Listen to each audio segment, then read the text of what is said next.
Matt Crow turned off the engine of his Ford F-150 pickup truck and leaned back wearily.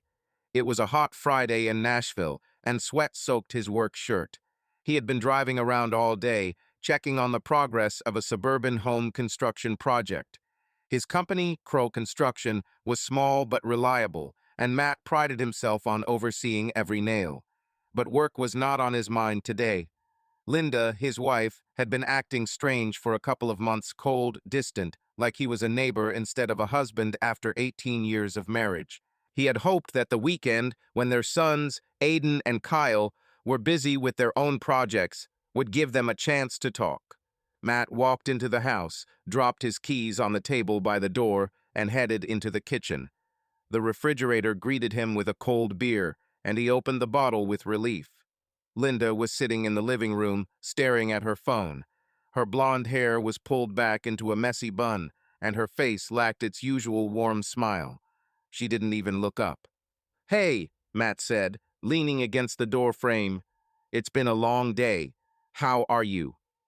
Linda finally looked at him, but her gaze was empty. "Fine," she replied, returning to the phone. "Work as usual." Matt frowned. Linda worked as an assistant at a law firm downtown, and her usual sounded like an excuse. He took a sip of beer and decided to approach the matter from a different angle. Aiden called and said he'd be over tomorrow. He's got some projects at uni, and Kyle's been spending the whole day on his skateboard again. Maybe we could have a family dinner on Sunday. We haven't gotten around to it in a while. Linda shrugged. "Maybe. I'll think about it." Her indifference stung. Matt set the bottle down on the table, trying not to lose his temper. "Lynn, what's wrong with you? You've been a stranger for a month now. If something's wrong, tell me. We always discussed everything." Linda sighed, put her phone down, and looked at him. Something flashed in her eyes, either irritation or weariness. "Matt, I'm just tired. Work, home, everything is on me. Don't you think I deserve a break too?" "A break?" Matt stepped closer. "I'm on my feet all day, Lynn. Closing deals, hauling beams, making sure we have everything. If you need help, just let me know. I'll make time." She rolled her eyes. "You don't understand.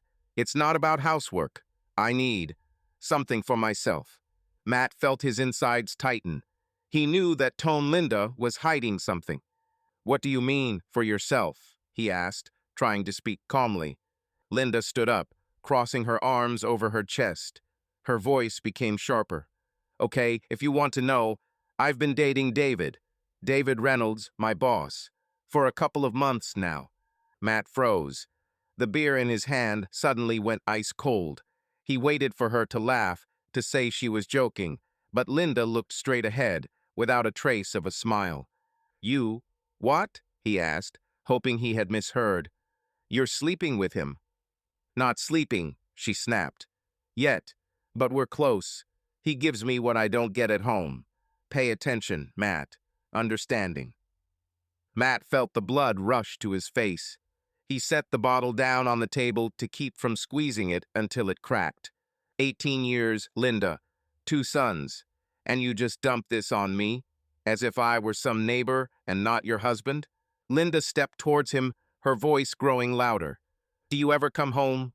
You're all about your construction site, your drawings. When was the last time we had a real conversation? When did you hug me without thinking about running to the site?" "That's no excuse," Matt snapped. "If you didn't like something, you could have said so instead of running to your boss. Who the hell is this David? Married, I bet, with a bunch of kids."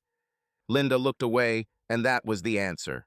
Matt laughed, but it was bitter. "Cool, Lynn. Just cool.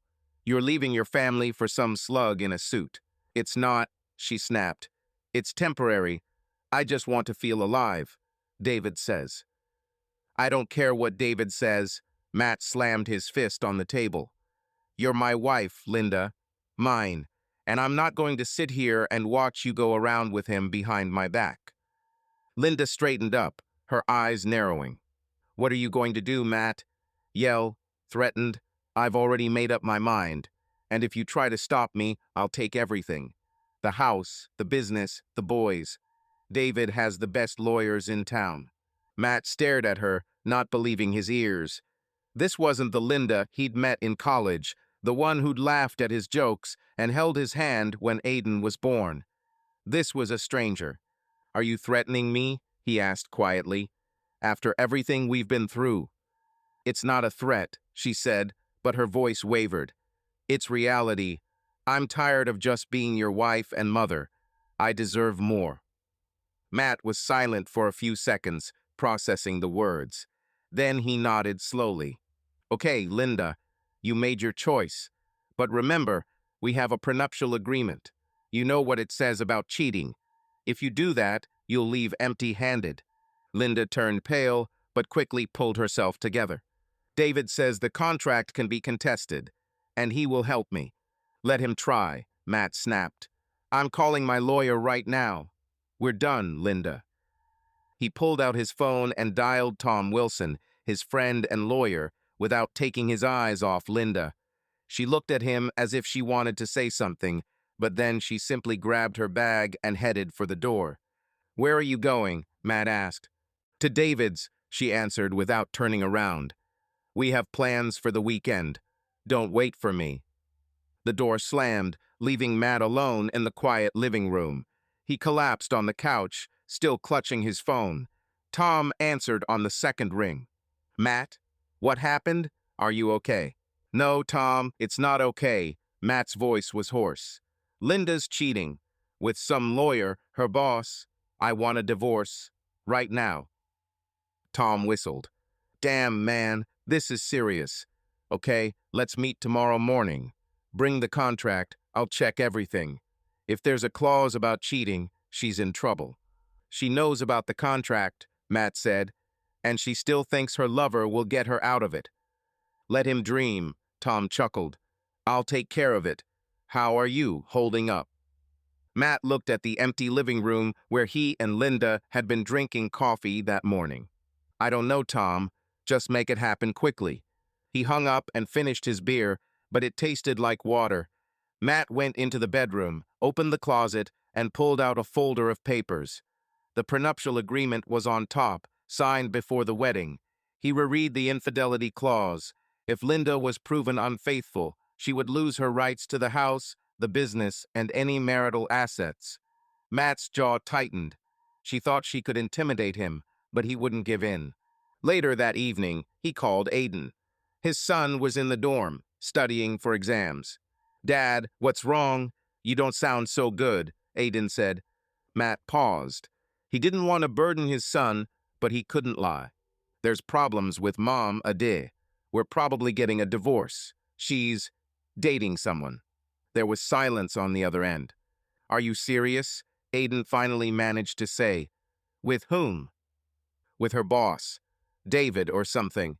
I've already talked to the lawyer. We start tomorrow." "Damn, Dad. I'll come.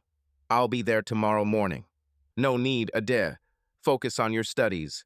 I'll figure it out." "No, Dad." Aiden's voice grew firmer. "It's not just you. I want to be there. I'll tell Kyle, too." Matt sighed. He knew his sons wouldn't back down. "Okay, but only in the morning. And don't tell Kyle yet. I'll talk to him myself." After the call, Matt walked into the kitchen, poured himself a whiskey, and sat down at the table. He tried to remember when it all went wrong. Linda had always been ambitious, loved her job, but she used to come home smiling, talk about business, laugh with him and the boys. Now she was a stranger. Matt finished his whiskey and decided that he would not let her ruin his life. He had built this house, this business, and raised his sons. If Linda wanted to leave, let him go. But without everything they built together. He went to bed, but he couldn't sleep. At 3 a.m., he got up, turned on his laptop, and wrote an email to Tom with the details. He attached a scan of the contract and added, "Make her sorry." Then he went back to bed, but Linda and David were on his mind. When he finally dozed off, he was awakened by the sound of a text message. Linda had written, "You're making a mistake, Matt. David will sort out your contract. Think of the boys." Matt Crow woke to the sound of his alarm at 6 in the morning, but he was still tired. The night had been almost sleepless, with thoughts of Linda's betrayal playing in his head like a broken record. He lay in bed, staring at the ceiling of their bedroom, which still smelled of her perfume. The conversation with her last night seemed like some kind of nightmare, but the message on his phone that he had deleted confirmed that it was real. Matt got up, washed his face with cold water, and went down to the kitchen. The coffee maker began to hum, filling the house with a familiar aroma, but even that couldn't drive away the heaviness in his chest. He pulled out his phone and checked his messages. Tom, his lawyer, had texted him late that night. "The contract is ironclad. We'll start paperwork tonight. Meet me at 10. Matt nodded to himself and texted back, "Okay." Then he dialed Kyle, his youngest son. He was probably still asleep. Kyle liked to hang out until midnight with his friends at the skate park or in chat rooms about his music business. Matt figured he'd talk to him in person when he got home. But Aiden, his eldest, had already texted, "Leaving in an hour. Be there by 9. Olivia is with me." Matt frowned. Aiden's girlfriend, Olivia, was the daughter of Nora and Eric Blake, his old friends. He and Nora and Eric had been inseparable since college, and their children, Aiden and Olivia, had become close a few years ago. Matt didn't want Aiden to drag Olivia into the family drama, but he knew his son wouldn't back down. Aiden had always been stubborn, especially when it came to family. By 8 o'clock in the morning, Matt was up and making breakfast. He was frying eggs and toast, more out of habit than hunger. The house felt empty without Linda, though her absence had been felt for some time. He was setting the plates on the table when he heard the sound of a car pulling up. A minute later, the front door opened and Aiden rushed in, followed by Olivia, her backpack slung over her shoulder. "Dad," Aiden hugged him tightly, like when he was a kid. "How are you?" Matt patted his son on the back, trying to smile. "Fine, Adair. Glad you came. Olivia, hi." Olivia, a tall girl with dark hair and serious eyes, nodded, but her smile was forced. "Hi, Matt. Aiden told me. I'm so sorry." Matt waved his hand, not wanting to go deeper. "Let's eat and then talk. Scrambled eggs, toast, coffee, everything you like." They sat down at the table, but the food seemed tasteless. Aiden picked at his eggs with his fork, clearly trying to gather his thoughts. "Dad, I've been thinking all night," he began, looking down at his plate. "Is it true Mom is with someone? You know?" Matt put his fork down and looked at his son. Aiden was already an adult, but there was a boyish confusion in his voice. "Yes, Ade. She told me herself. With her boss, David Reynolds, some lawyer from her firm." Olivia gasped, covering her mouth with her hand. "Seriously, Mrs. Crow? I thought she—" "Yeah, I thought so too," Matt interrupted, trying to keep his voice even. "But she decided she had a right to freedom. Her words." Aiden clenched his fists. "So what now? Did you really file for divorce? Just like that, right away?" Matt nodded, sipping his coffee. "We have a contract, Ada. If one of us cheats, the other one takes everything: the house, the business, the assets. I'm not going to give her a chance to ruin everything. I'm meeting Tom in a couple of hours. Let's start the process." Olivia looked at Aiden, then at Matt. "Does Kyle know?" "Not yet," Matt replied. "I want to tell him myself. He needs to hear it from me, not from rumors or Linda." Aiden shook his head. "Kyle's gonna freak out. He's always arguing with Mom. And now, shit, Dad, this is just shit." "Watch your language," Matt said automatically, but then he chuckled. "Although, yeah, shit is the right word." Olivia raised her hand timidly, like she did in school. "Matt, what does Mom say?" She. "Well, want to come back." Matt remembered yesterday's conversation, her cold look, the threats. She went away with David for the weekend, said he was giving her understanding, and that if I interfered, she would take everything, including you and Kyle. But I won't let that happen. Aiden slammed the table. "She wouldn't dare. We're not some kind of thing for her to take us. I'm with you, Dad. And Kyle will be there." Matt felt warmth in his chest despite the pain. His sons had always been his rock. "Thank you, Ade. but I don't want you to pick sides. She's your mother, no matter what. A mother who cheats on you. Aiden raised his voice. No, Dad. She chose this herself. Olivia placed her hand on Aiden's shoulder, reassuring him. Aiden, let's not rush. Maybe she'll come to her senses. Matt shook his head. She's already come to her senses. She said it was temporary, but I'm not going to wait until she's done playing. I gave her 18 years. Enough. The conversation was interrupted by the sound of the door opening. Kyle stumbled into the kitchen, headphones around his neck and a skateboard under his arm. His dark hair was tousled and his t-shirt was wet with sweat. Yo, what's with the family council? He grinned, but when he saw his father and brother's faces, he frowned. What's going on? Matt took a deep breath. He didn't want to have this conversation, but he couldn't put it off. Sit down, Kyle. We need to talk. Kyle dropped his skateboard against the wall and plopped down on a chair, looking at his father. Well, what happened? Did you and Mom fight again? Matt looked at his son. Kyle was a rebel, but underneath all that bravado was a guy who loved his family. It's not just a fight, son. Mom, she's dating someone else. Her boss. I filed for divorce. Kyle froze, his eyes widening. Are you kidding? Mom? Seriously? Seriously, Matt confirmed.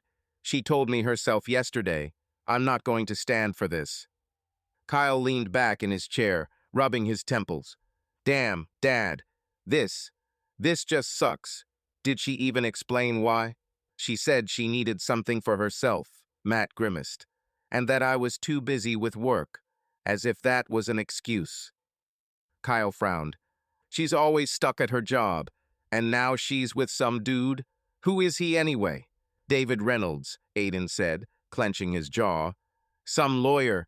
Mom thinks he's going to get her out of her contract. Contract? Kyle asked. Matt nodded. My mother and I have an agreement. If she cheats, she loses everything, her house, her business. I already spoke with a lawyer. We start today. Kyle whistled. Harsh, Dad, but she deserved it. I'm with you. Matt looked at his sons. Aiden was serious, Kyle was angry, but they were both standing by him. It gave him strength. Guys, I don't want you to hate your mother. She made a mistake, but she's still your mother. Mistake? Kyle jumped up. She dumped you. I'm not going to hug her and tell her everything's okay. Olivia intervened gently. Kyle, I understand you're angry, but maybe give her a chance to explain. Explain? Kyle laughed. She ran off with some guy. What chance is there? Matt raised his hand in reassurance. That's enough, Kyle. I'll handle it. You just stay close, okay? Aiden nodded. Kyle muttered something but sat back down. Matt looked at his watch. There was half an hour left until his meeting with Tom. I need to go to the city to see my lawyer. Ade, Olivia, are you staying? Kyle, are you coming with us or going skating? Kyle shrugged. I'll go for a ride.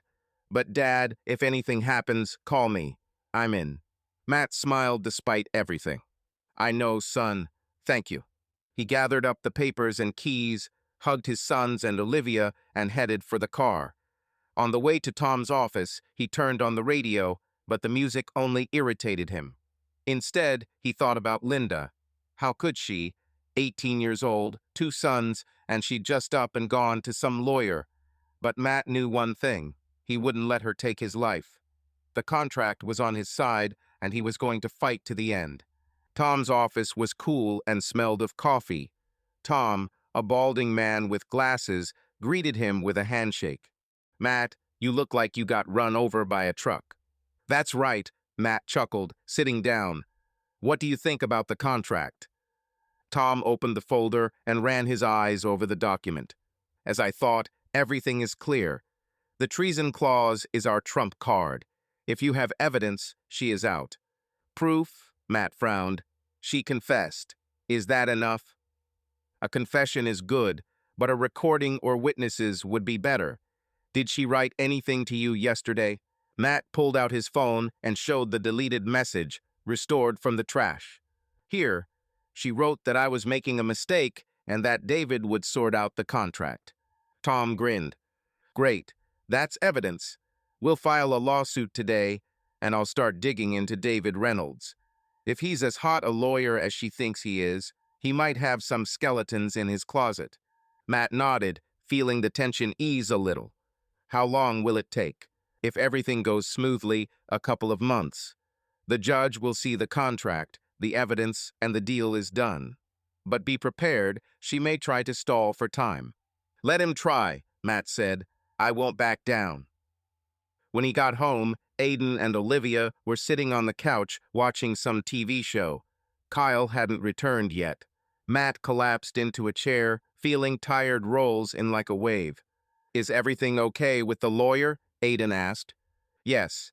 Tom says the contract is solid. We've started. Aiden nodded, but his face remained serious. Dad, I just can't believe Mom is doing this to you. Matt looked at his son, then at Olivia. Me too, Adair, but we can handle it. Together. Matt Crow sat in the living room, staring at the TV, which was playing a late-night talk show, but the sound was off. Aiden and Olivia had gone to sleep in the guest room, and Kyle had not yet returned from skating. It was almost midnight, and Matt was about to text his son when his phone vibrated. The number was unfamiliar, with a Nashville area code. He frowned and answered. Matt Crow, he said, trying to sound calm despite his fatigue. Mr. Crow, this is Officer Jenkins, Nashville Police Department. The voice on the other end was businesslike, but with a hint of sympathy. Do you know Nora and Eric Blake? Matt felt his heart sink. Nora and Eric had been his best friends since college. Their daughter, Olivia, was sleeping upstairs with Aiden. Yes, I know. What happened? He asked, getting up from the sofa. Sorry to tell you. They were in a wreck on I-40 about an hour ago. Eric. He didn't make it. Nora is in critical condition and is being taken to Vanderbilt Hospital. Matt froze, the officer's words echoing in his head. He gripped the phone so tightly his fingers turned white. How? What happened? He squeezed out. The truck lost control and crashed into their car. We are still sorting out the details. Nora suffered a broken pelvis and a head injury. She is in intensive care. Can you come? Yeah, sure. Matt was already looking for his keys. I'll be there in half an hour. He hung up and rushed upstairs. He knocked on the guest room door, trying not to make too much noise. Aiden, Olivia, wake up, he called. The door opened almost immediately. Aiden, in a t-shirt and shorts, looked sleepy but alert. Olivia stood behind him, pulling on a sweatshirt. Dad, what's wrong? Aiden asked. Matt looked at Olivia and his throat tightened. He didn't want to tell her this, but he had no choice. Olivia, please sit down, he said softly. She did, her eyes already shining with fear. Your parents were in an accident. Eric, he died. Nora is in the hospital in intensive care. Olivia gasped, covering her face with her hands. Aiden immediately hugged her, his face pale. How? Dead, Olivia whispered, her voice shaking. Dad, he. Matt sat down next to her, placing his hand on her shoulder. I'm so sorry, Olivia. I just spoke to the police. Nora is alive, but she needs surgery. We're going to the hospital, right now. Olivia nodded, tears streaming down her cheeks.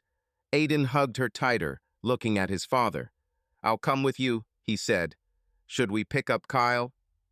Matt shook his head. I'll call him on the way. Get ready. 10 minutes later, they were speeding through the Nashville night, Matt at the wheel, Aiden and Olivia in the back seat. Olivia was crying quietly into Aiden's shoulder.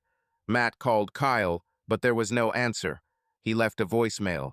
Kyle, it's Dad. Come home now or call me. There's been trouble. Then he focused on the road, trying not to think about Olivia losing her father and Nora fighting for her life. At Vanderbilt, they were greeted by the smell of antiseptic and the bustle of the night shift.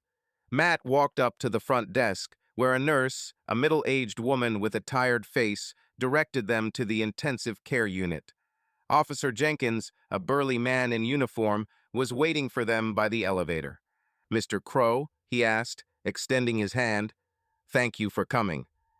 This is Aiden, my son, and Olivia, their daughter. Matt nodded at the boys. What about Nora? Jenkins looked away, clearly choosing his words. She's in surgery. She has a fractured pelvis, several broken ribs, and a serious head injury. The doctors are doing everything they can. About Eric, I'm very sorry. He died at the scene from multiple injuries. Olivia sniffled and Aiden hugged her even tighter. Matt clenched his fists, trying to keep himself under control. How did this happen? He asked. The truck driver must have fallen asleep at the wheel. He hit their car at speed.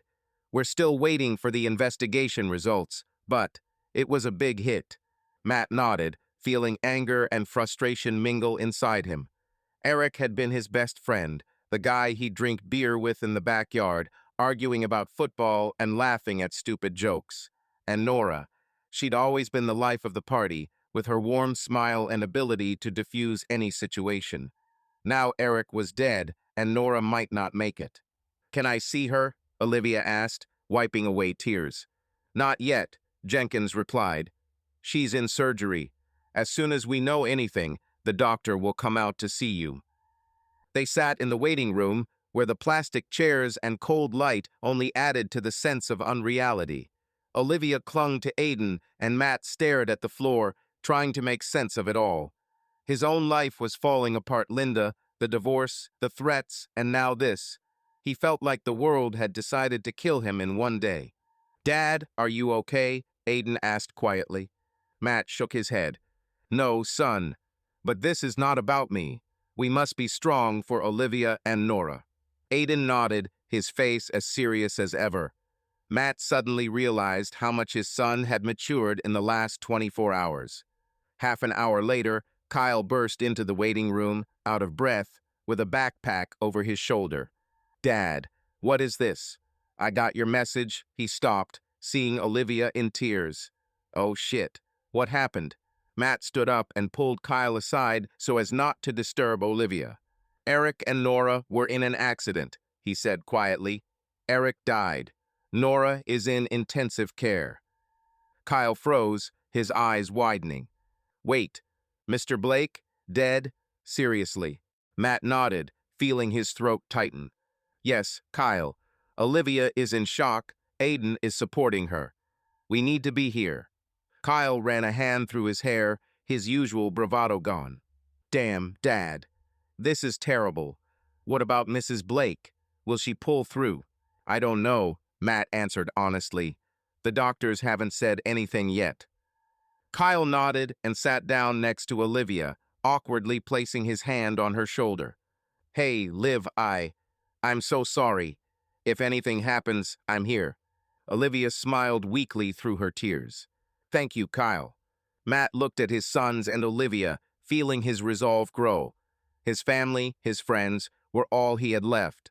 Linda might be gone, but he wouldn't let this tragedy break those he cared about.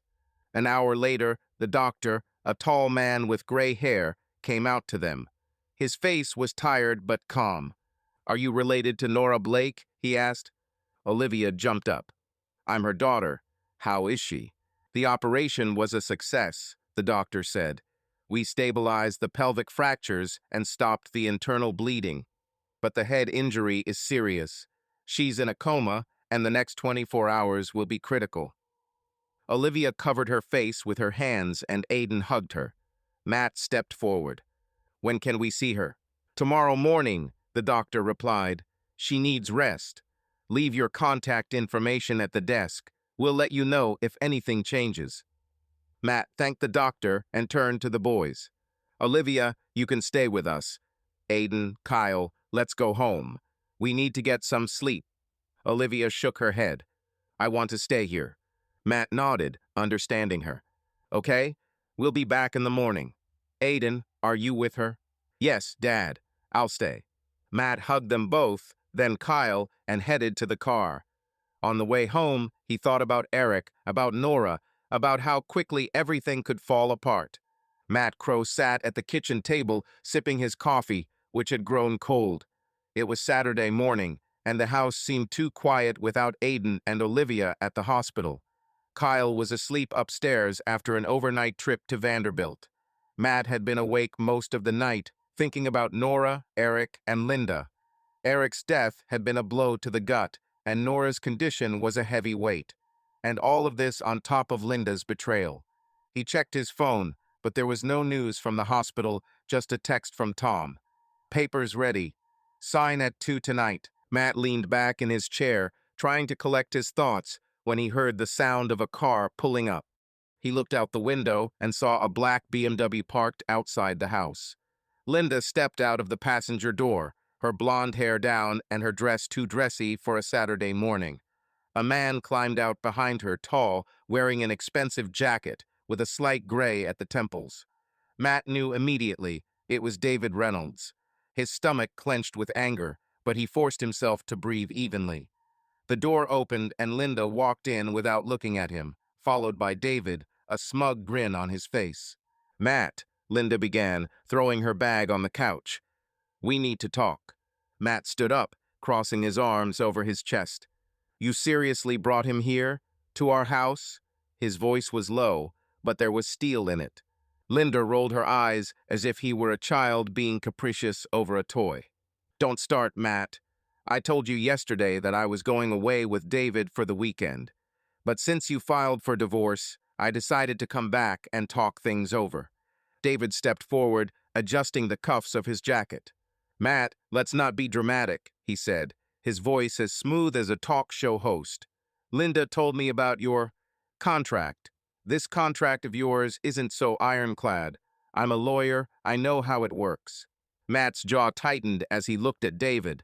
He was taller, but Matt, with his strong frame, honed by years of working in construction and boxing in his youth, didn't feel intimidated. "You're in my house," Matt said slowly, "and you dare threaten me? Get out before I throw you out." Linda stepped between them, raising her hands. "Enough, both of you. Matt, I don't want a war. Just drop the lawsuit and we'll settle this. For the boys." Matt laughed, but it was a bitter laugh. "For the boys? You said yesterday that you would take them if I didn't shut up. And now you dragged your lover into my house and are asking for peace? Do you even realize what that looks like?" David chuckled, crossing his arms. "Look, Matt, you can scream all you want, but it won't change anything. Linda made a choice. I can make you lose everything, your business, your house, even your children. I have the best lawyers in Nashville. Want to sue? Try it." Matt felt his blood boil. He stepped closer to David, only a few feet separating them. "You think I'm afraid of your suits and threats?" he said quietly, but his voice shook with suppressed anger. "I built this house with my own hands. I raised 2 sons. And who are you? Another lawyer who thinks he can buy everything, including my wife." Linda grabbed his hand. "Matt, stop. You're only making it worse." He pulled his hand away, not taking his eyes off David. "Worse? Linda, you've already ruined everything. You cheated on me, and now you're standing here defending him." David chuckled, clearly enjoying the situation. "She protects me because I give her something you can't. Watch out, Matt. Feelings. You're too busy building things to notice your wife is unhappy."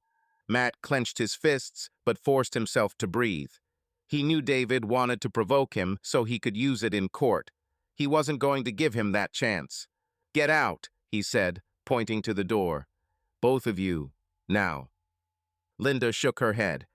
"We're not leaving until you agree to drop the lawsuit. David is right, we'll find a way around your contract. And if you resist, I'll make sure the boys turn on you." Matt felt his anger grow into something cold and sharp.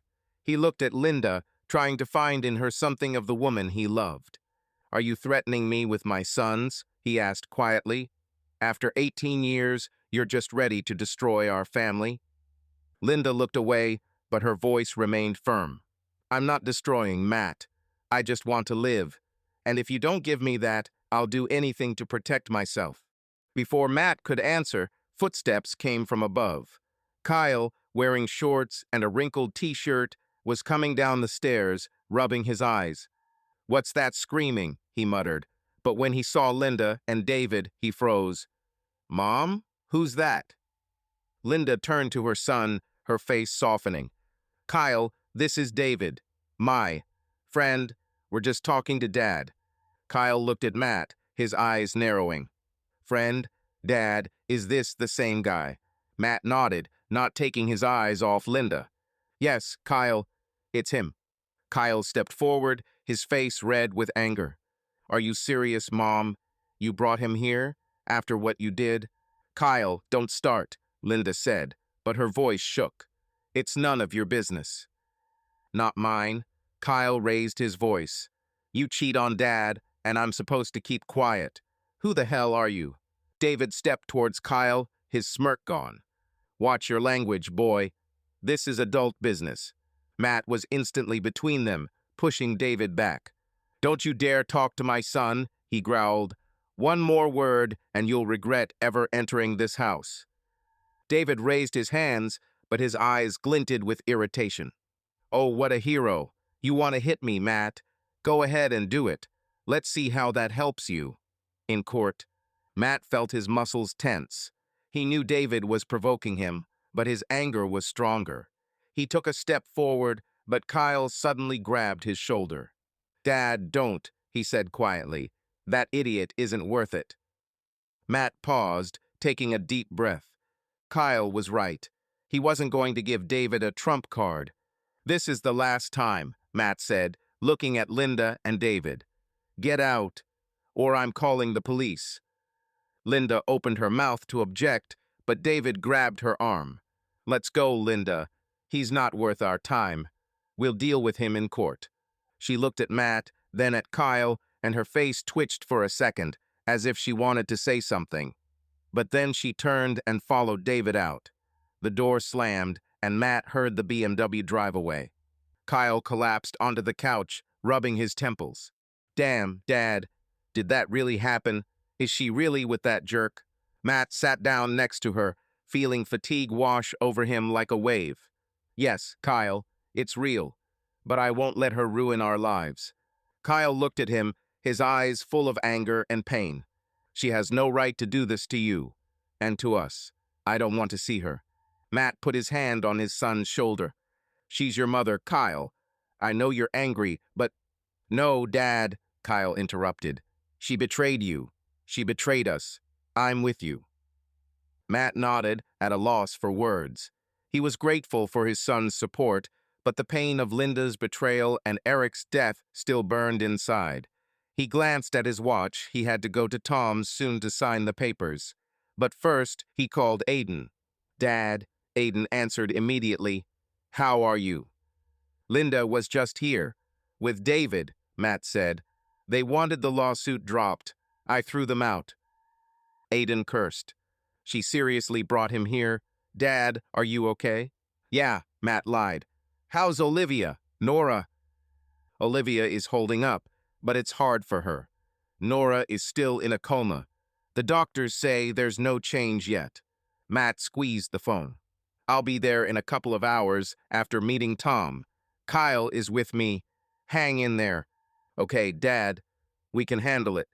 Matt hung up and looked at Kyle. Get ready. We're going to see a lawyer and then to the hospital. Kyle nodded, standing up. Dad, this David. He looked like he thought he could do anything. I want him to regret it. Matt chuckled despite everything. He will regret it, son. I promise. They walked out to the car, and Matt felt his determination boiling up. Linda and David thought they could break him, but he wouldn't give in. For his sons, for Nora, for himself. Matt Crow drove his truck through the busy streets of Nashville, heading toward Tom's office. Kyle sat in the passenger seat, his head glued to his phone, his fingers tapping nervously on the screen. The confrontation with Linda and David that morning still hung in the air like heavy smoke.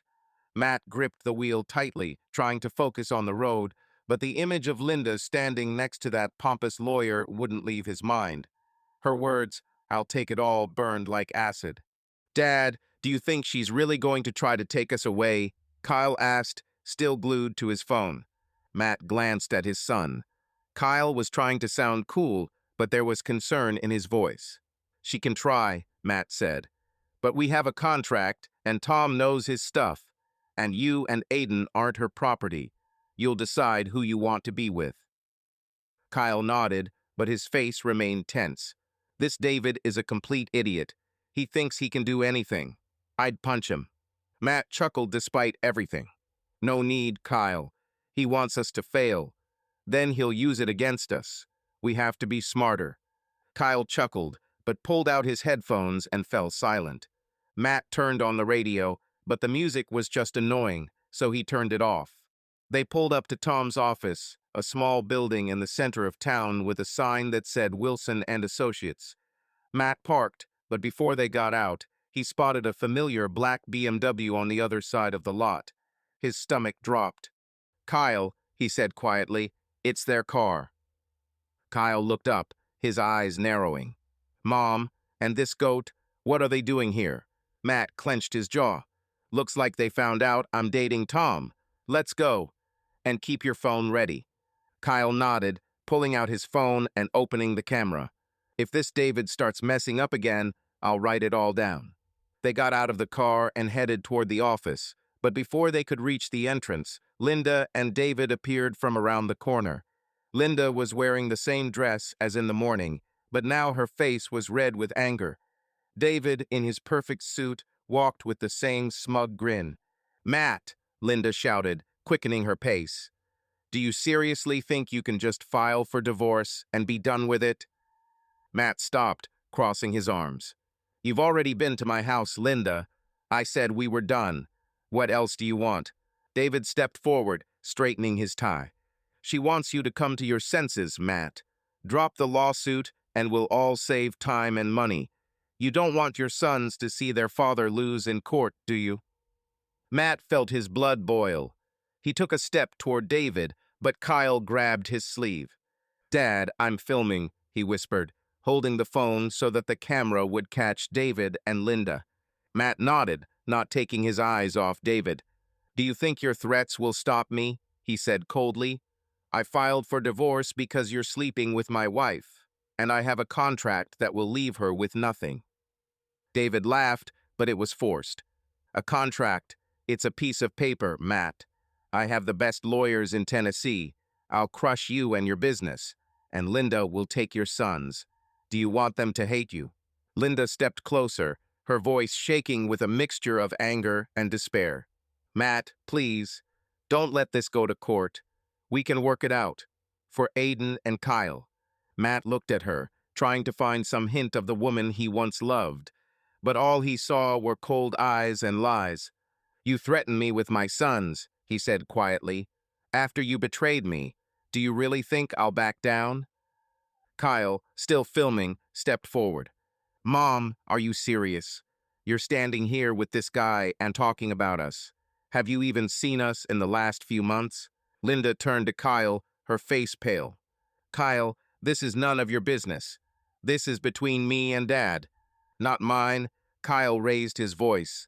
"You cheated on him. You brought this idiot into our home, and now you're threatening us." David turned to Kyle, his face turning red. "Watch your language, kid, or I'll teach you respect."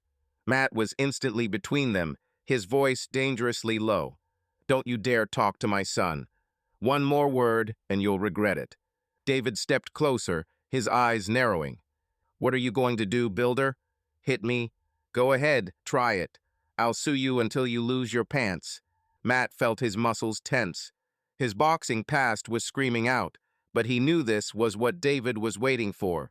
He took a deep breath, but then David shoved him in the chest, hard but clumsy. Matt instinctively ducked, grabbed David's wrist, and twisted it, causing him to cry out. "Let go!" David screamed, trying to break free. "Linda, call the police." Linda froze, her eyes darting between Matt and David. Matt let go of her hand, but didn't back away. "Call me," he said, looking at Linda, "and explain why you and your lover are attacking me in the parking lot." Kyle raised the phone higher, his voice firm. "Everything is recorded, Dad. The threats, the push, everything." Matt nodded to his son, not taking his eyes off David. "Get out. Now, or I'll call the police myself." Linda grabbed David's hand, her voice shaking. "David, let's go. This is pointless." But David pulled away, his face distorted with anger. "You'll regret this, Matt. I'll destroy you." Matt pulled out his phone and dialed 911, never taking his eyes off David. "This is Matt Crow. I'm in the car park of Wilson and Associates on the West End. I've just been pushed and threatened by a man called David Reynolds. Send a squad." David turned pale but tried to save face. "You're making a mistake," he muttered, retreating toward the car. Linda looked at Matt, her eyes filling with tears, but she said nothing. She and David got into the BMW and drove away. 10 minutes later, a patrol car pulled up. Two officers, a man and a woman, got out and approached Matt and Kyle. "Mr. Crow?" the man asked, introducing himself as Officer Carter. "Tell me what happened." Matt explained the situation, from Linda and David's morning visit to their home to the altercation in the parking lot. Kyle showed the video of David threatening and pushing Matt. Officer Carter watched the footage, his eyebrows raised. "This is serious," he said. "Threats and assault. We can arrest them for invasion of privacy and assault. Do you want to file a report?" "Yes," Matt answered without hesitation. "And I have a lawyer inside. I can call him." The officers nodded, and Matt and Kyle walked into Tom's office. Tom saw the police and knew immediately that this was serious.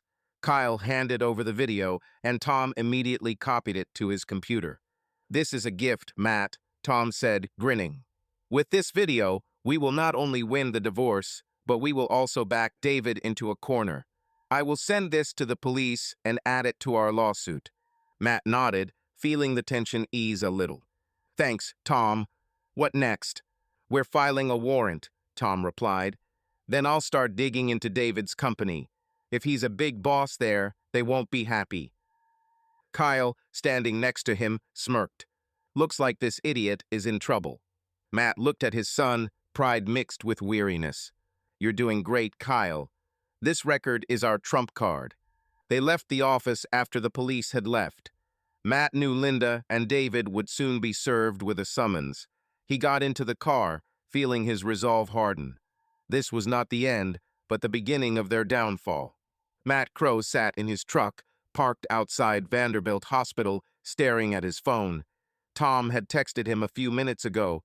"Police have Linda and David in custody. Kyle's video is our ace in the hole. Filing suit against David's firm tomorrow. Signed divorce papers, things are moving along." Matt leaned back in his seat, feeling the tension in his chest ease a little.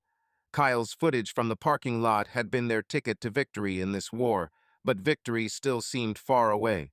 He glanced at Kyle, who was sitting next to him, scrolling through his phone, his earbuds dangling around his neck. "How are you, son?" Matt asked, turning off the engine. Kyle shrugged, not looking up from the screen. "It's okay, Dad. It's like a stupid TV show. Mom in jail? Seriously." Matt nodded, understanding that Kyle was struggling. He himself hadn't yet fully realized how quickly his life had descended into chaos.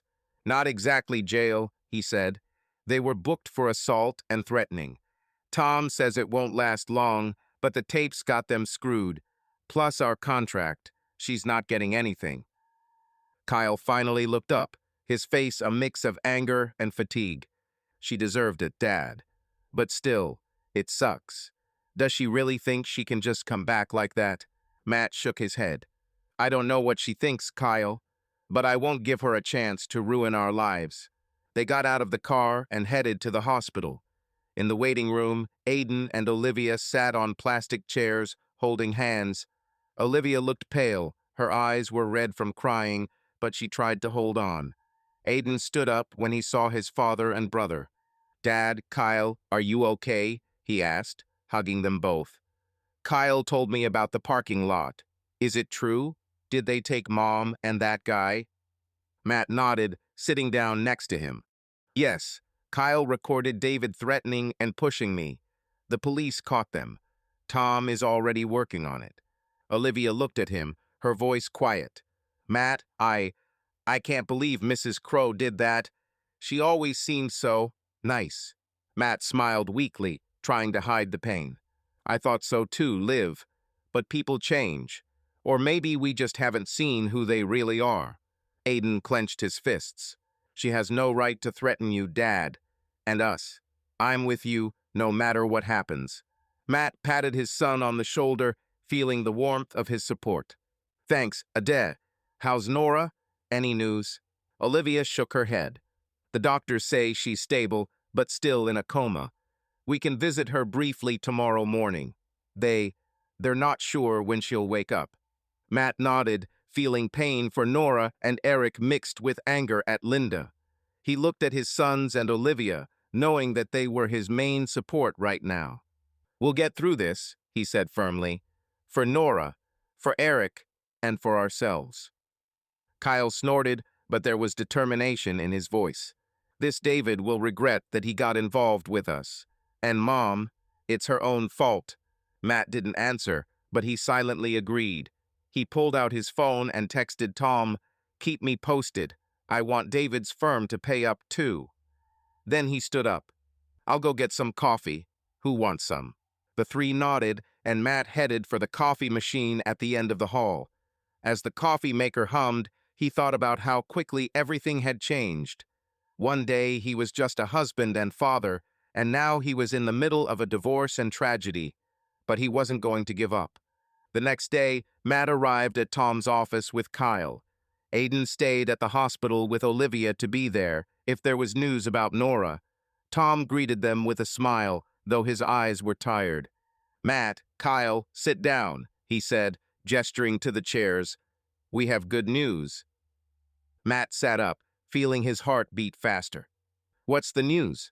Tom opened the laptop and turned it towards them. First, the police have formally charged Linda and David for trespassing and assault. Kyle's video is ironclad evidence. They're out on bail, but it's a black mark on David, especially given his position at the firm. Kyle smirked. "So he's in trouble." "Oh, you bet," Tom replied. "I sent a copy of the video to their firm, Reynolds and Associates. Their HR department has already launched an internal investigation. If David is their star, as he bragged, this will hit them hard." Matt nodded, feeling his anger give way to cold determination. "What about the divorce? How are things with the contract?" Tom took out a folder with documents. "The contract is our best asset. The adultery clause is clear. Linda loses rights to the house, the business, and the joint assets. Her confession and the messages you showed, plus Kyle's video, are enough for the judge to side with us. We filed the lawsuit yesterday, and I expect the court to schedule a hearing in a couple of weeks." "So fast?" Matt asked, surprised. "Yes," Tom said. "In Tennessee, divorces with clear evidence of infidelity go quickly, especially with a contract like that. Linda can try to stall, but she has little chance." Kyle leaned forward. "What about this lawsuit against the company? Will it really work?" Tom smiled. "A lawsuit for emotional damages is pressure. We are arguing that David's behavior as an employee of the firm caused you and your family emotional and financial harm. It doesn't guarantee a win, but it will make them nervous. The firm doesn't want a public scandal, especially with a video like that." Matt nodded, feeling a plan beginning to come together. "Good. I want them to feel the consequences. Both of them." Tom closed the laptop. "Then we're on the same page. I'm in control. How about you, Matt? Are you holding up?" Matt shrugged. "I try. My son's help. And Nora is in the hospital. It complicates everything." Tom frowned. "Yes, I heard about the accident. I'm so sorry, Matt. If you need anything, let me know." "Thanks," Matt said. "For now, just make sure Linda and David pay." He and Kyle walked out of the office, and Matt felt the weight on his shoulders ease a little. He knew the battle was just beginning, but with Tom and his sons at his side, he was ready. When they got back to the hospital, they found Aiden and Olivia in the waiting room. Olivia was asleep with her head on Aiden's shoulder. Aiden looked exhausted, but when he saw his father and brother, he forced a smile. "Dad, what's the news?" he asked quietly, so as not to wake Olivia.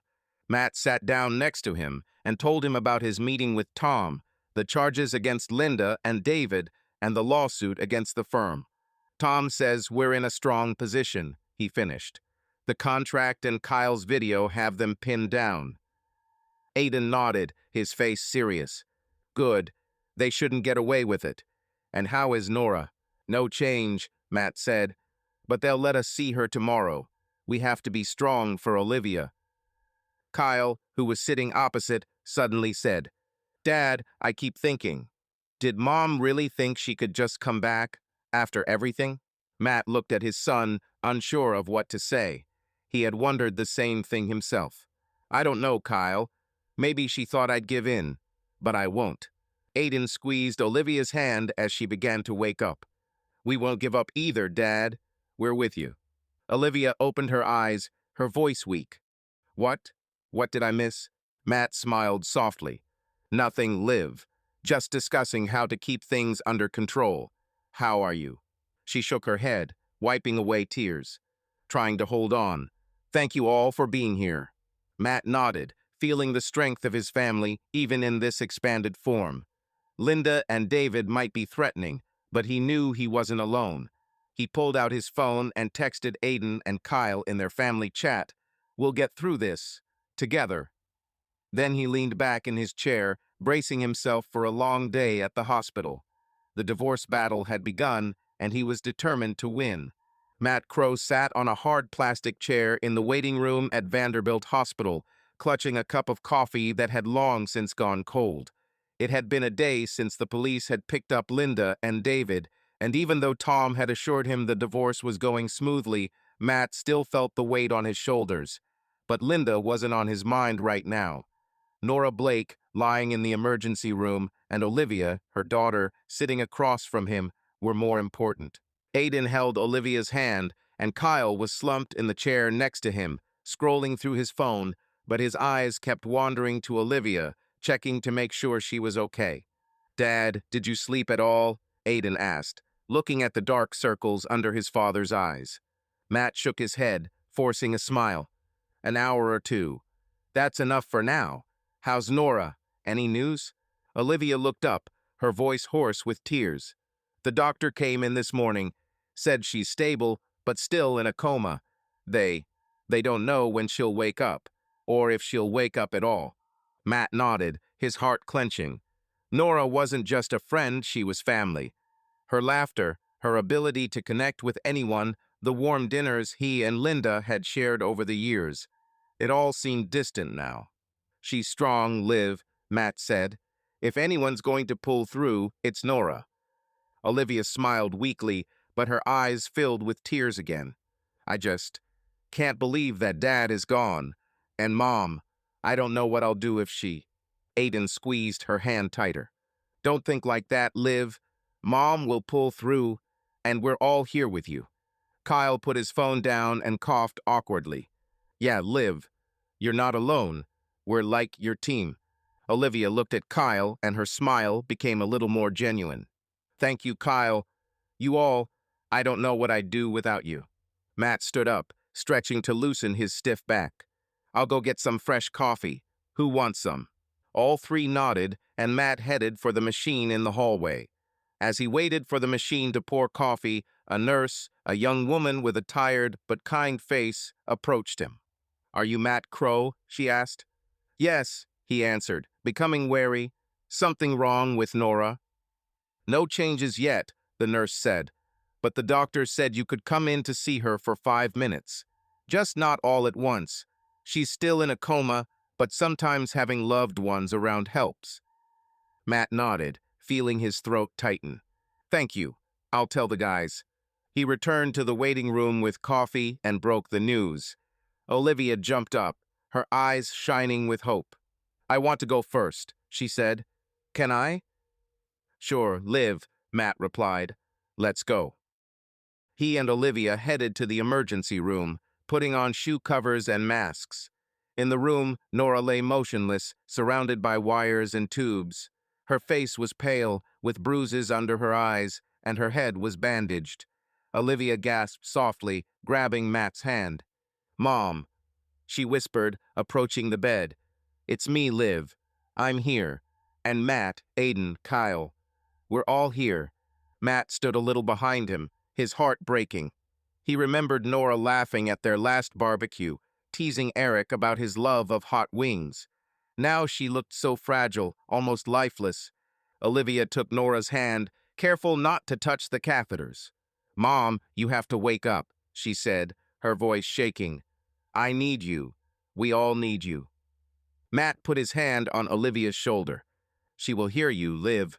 Nora has always been stubborn. She will not give in." Olivia nodded, wiping away her tears. They stood there for a few more minutes until the nurse reminded them that time was up. Matt walked Olivia back to the waiting room where Aiden and Kyle were waiting for them. "How is she?" Aiden asked, standing up. "The same," Olivia replied. "But I talked to her.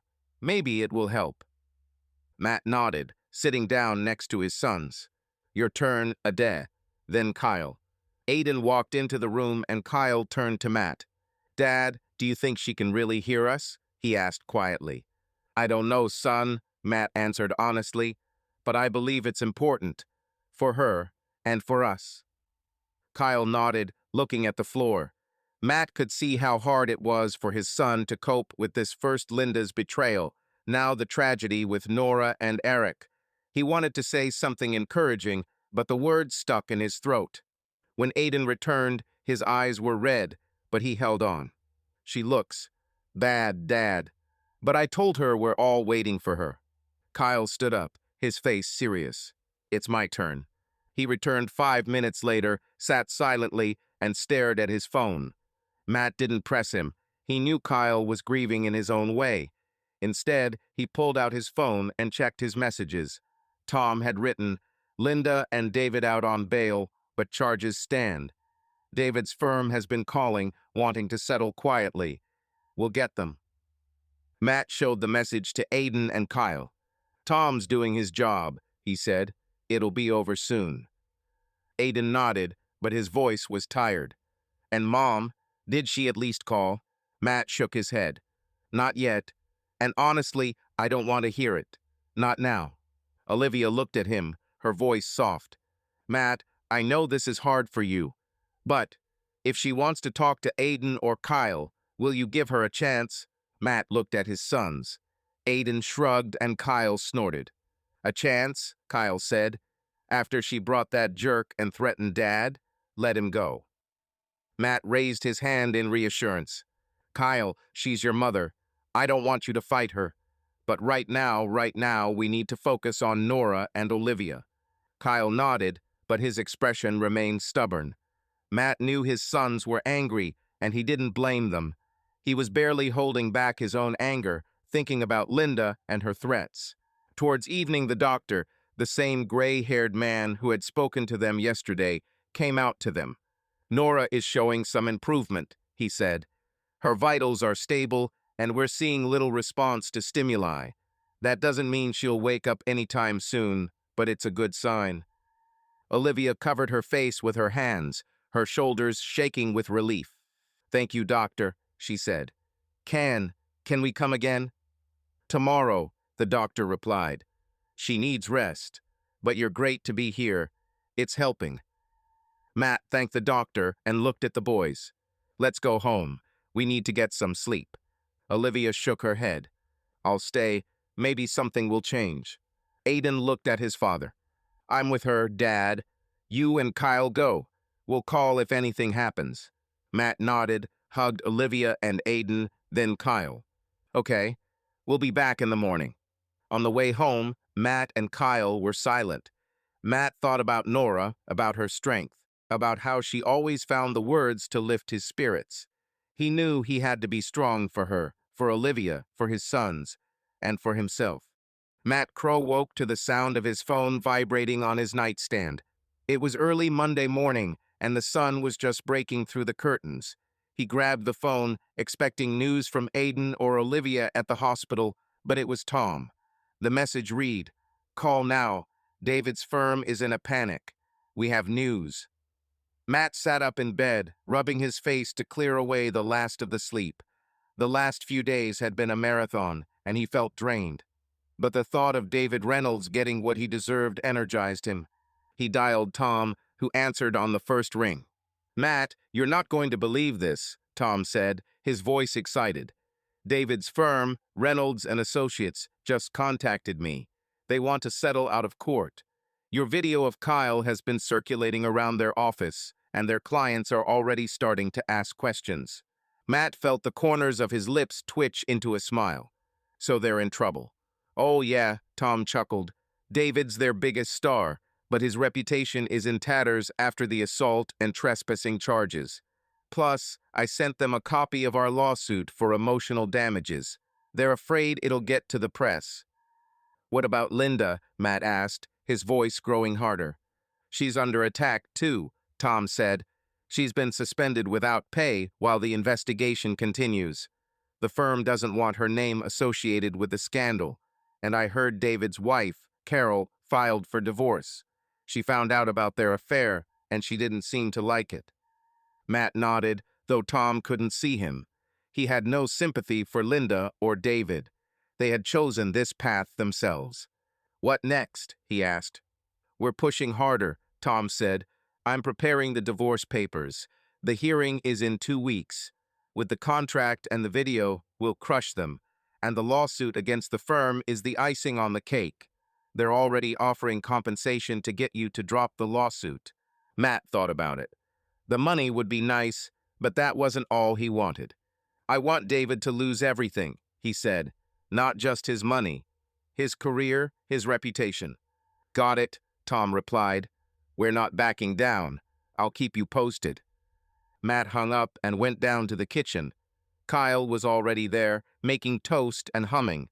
He looked more alert than he had the day before, but Matt could see a hint of weariness in his eyes. Dad, have you talked to Tom? Kyle asked, noticing the phone in his father's hand. Yeah, Matt said, pouring coffee. David's in trouble. His firm is in a panic, clients are fleeing, and Linda's been suspended. Kyle grinned, but the smile quickly faded. Okay, but it's weird, Dad. I'm still mad at Mom, but is she really out of work now? Matt looked at his son. Kyle was trying to be tough, but Matt knew Linda's betrayal had cut him deeper than he was letting on.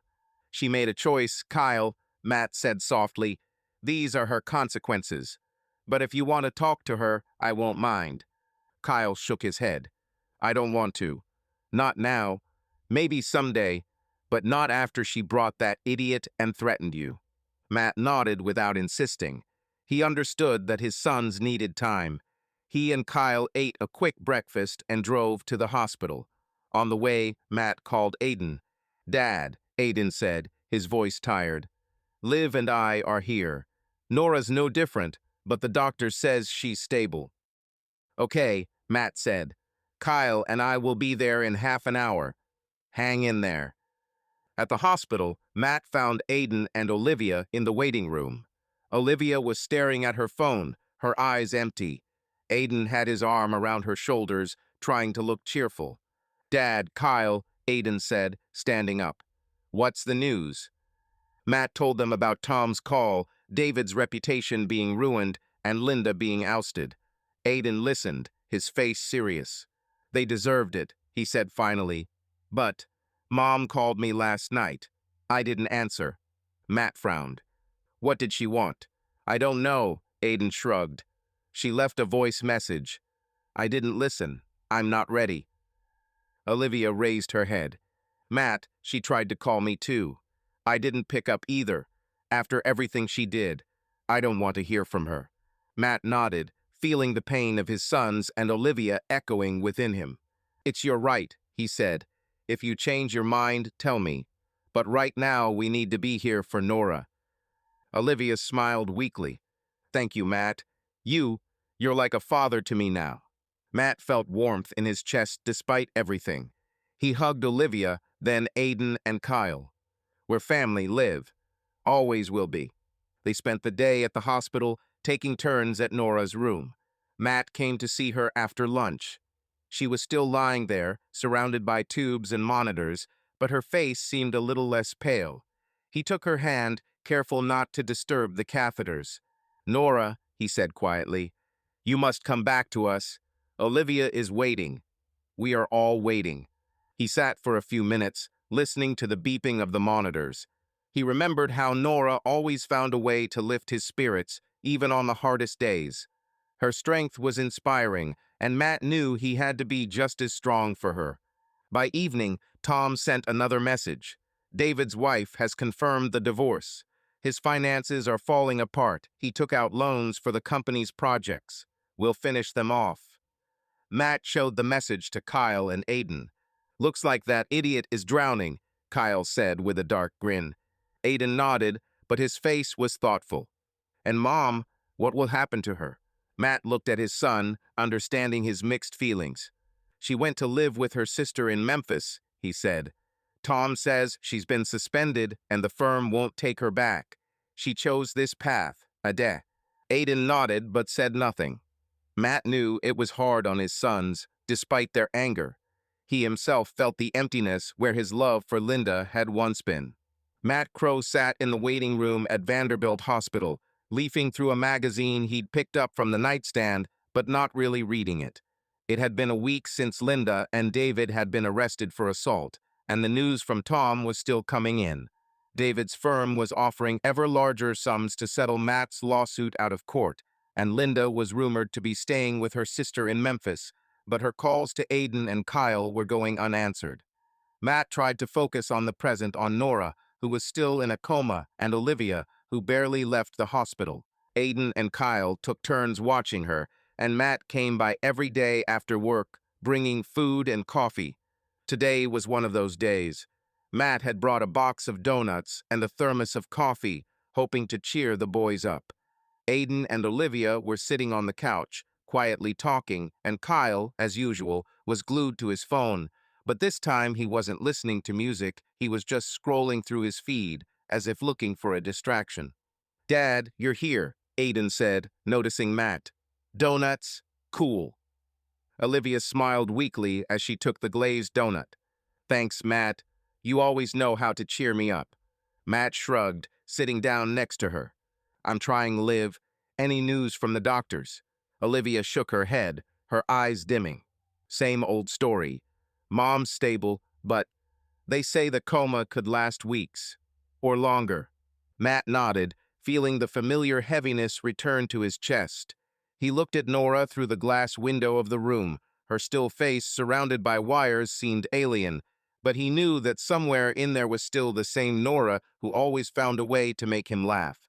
"She's a fighter, Liv," he said. "Give her time." Kyle put his phone down, his voice quieter than usual. "Dad, what if she doesn't wake up?" "What then?" Matt looked at his son, choosing his words. "Then we will be with Olivia, and we will remember Nora as she was. But I believe that she will return." Olivia nodded, wiping away her tears. "Thank you, Matt. You're like a father to me, and to my mom, too." Matt felt a warmth in his chest, but quickly changed the subject, not wanting to get too emotional. "Okay, who wants more coffee? I brought a whole thermos." Aiden raised his hand and Kyle muttered, "Only if there's no sugar in them. Your donuts are already too sweet." Everyone laughed quietly, and for a moment the waiting room seemed a little less gloomy. After lunch, Matt went to Nora's alone. He sat down next to her bed, taking her hand gently. Her fingers were cold, but he noticed that the bruises on her face were starting to fade. "Nora," he said quietly, "you know, I've been thinking. You've always been better than me at keeping everyone together. Remember when you made Eric and me have that stupid dance contest at the barbecue? I nearly broke my leg and you laughed until you cried." He smiled, remembering her ringing laugh. Nora had always been the life of the party, and now, looking at her, Matt felt her strength inspiring him. He didn't know if she could hear him, but it was easier to talk than to remain silent. "Olivia's holding up," he continued. "Aiden and Kyle, too. We're all waiting for you, Nora, so don't hang around there, okay?" He fell silent as a nurse came in to check the monitors. She smiled at Matt. "You do well to talk to her. Sometimes it helps." Matt nodded, feeling a little awkward but grateful. When he returned to the waiting room, Olivia was flipping through a magazine and Aiden and Kyle were arguing about some video game. Matt sat down next to Olivia. Liv, I've been thinking, he said. Maybe you should go home and get some real sleep. The guys and I can handle this. Olivia shook her head. I don't want to. I feel safer here. But, Matt, can I ask you a question? Of course, he replied. How are you coping? Her voice was quiet. With Mom, with Dad, with Mrs. Crow, all at once. Matt sighed, looking at the floor. Honestly, I don't know. I just move forward. My son's help. And you, and Nora, she reminds me to be strong. Olivia smiled, her eyes sparkling. Mom always said that you are like a rock, even when everything is falling apart. Matt felt his throat tighten, but he forced himself to smile. I hope she's right. In the evening, Matt received a call from Tom. Matt, good news, Tom said. David's firm offered you 50 grand to drop the lawsuit, but I said we're not going to take it. We can get more, and I want them to fire David. Matt nodded, although Tom couldn't see him. Okay, what about the divorce? The hearing is in 10 days, Tom replied. Linda tried to contact my office, but I said we'd have to talk through her lawyer. She's in Memphis, and it looks like she can't afford a good lawyer. Did she call the guys? Matt asked. Aiden a couple times, Tom said, but he doesn't answer. Kyle, too. They're on your side. Matt felt a mixture of relief and sadness. He didn't want his sons to hate Linda, but he understood their anger. Thanks, Tom. Keep me posted. He hung up and looked at Olivia, who was now talking to Aiden. Matt noticed the way Aiden looked at her, caringly, almost like family. He remembered how Nora and Eric always joked about their kids getting married someday. It seemed distant now, but Matt felt like their bond had only gotten stronger. By the end of the day, the doctor reported that Nora was starting to respond slightly to light, which was a good sign. Olivia cried with relief, and Matt hugged her, feeling hope returned. He knew Nora was fighting, and it inspired him not to give up. Later, as Matt and Kyle were driving home, Kyle suddenly said, Dad, I thought. Mrs. Blake was cool. She was always nice to me, even when I got into trouble. Matt smiled. Yes, Nora is like that. She always saw the good in people, even in you, rebel. Kyle chuckled, but his smile was genuine. If she pulls through, I might even hug her. Matt laughed, feeling lighter for the first time that day. Agreed, son. Matt Crow stood in his backyard workshop, sanding a piece of wood for a new table. It had been a month since he had filed for divorce, and although the case was still ongoing, Tom insisted that things were moving in their favor.